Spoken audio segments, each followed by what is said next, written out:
Hi dear students, knock on wood అనే idiom ఎప్పుడైనా విన్నారా? What is the meaning of the idiom నాక్ on would?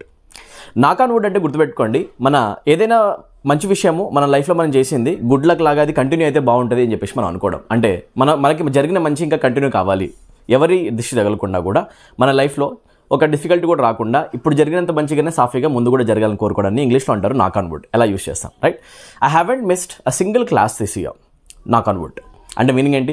ఈ సంవత్సరంలో నేను ఒక్క క్లాస్ కూడా బంక్ కొట్టలేదు. నాక్ ఆన్ వుడ్. ఎప్పుడైనా కూడా మన లైఫ్లో జరిగిన ఒక మంచి విషయం చెప్పేసి దానికి మనం నాక్ ఆన్ వుడ్ అనేది ఎండింగ్లో యాడ్ చేసామనుకోండి, that simply means that we just hope that this fortune continues. జరిగిన ఈ మంచి అనేది ఇంకా కంటిన్యూ కావాలని కోరుకుంటున్నాం, ఎవరి దిష్టి తగలకుండా జరగాలి దేవుడు అని చెప్పేసి కోరుకోవడం. దట్ ఈస్ కాల్డ్ నాక్ ఆన్ వుడ్.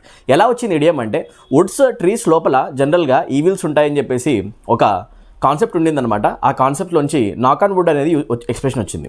అంటే మనం జరిగిన ఏదైతే మంచి కోరుకుంటామో కోరుకునేది అని చెప్పేసి నాక్ ఆన్ వుడ్ మీద నాక్ చేయాలి. చేస్తే ఏంటి, దానివల్ల ట్రీస్ లోపల ఉన్న డెవిల్స్ మన మాటలు వినకుండా కన్ఫ్యూజ్ అయిపోతాయి, డిస్ట్రాక్ట్ అవుతాయి, దానివల్ల మన మంచి కంటిన్యూ అవుతుంది అని చెప్పేసి, రైట్? డెవిల్స్ వినకుండా ఉండడానికి నాక్ ఆన్ వుడ్ అనే ఇడియం ఒకటి యూస్ చేస్తారు, right? I hope this helps. ఒకవేళ కనుక వీడియో ఇస్తే తప్పకుండా మన ఛానల్ని ఫాలో చేయండి అండ్ తప్పకుండా వీడియోని లైక్ చేసి ఫ్రెండ్స్ అందరికీ షేర్ చేయండి. Thank you so much guys.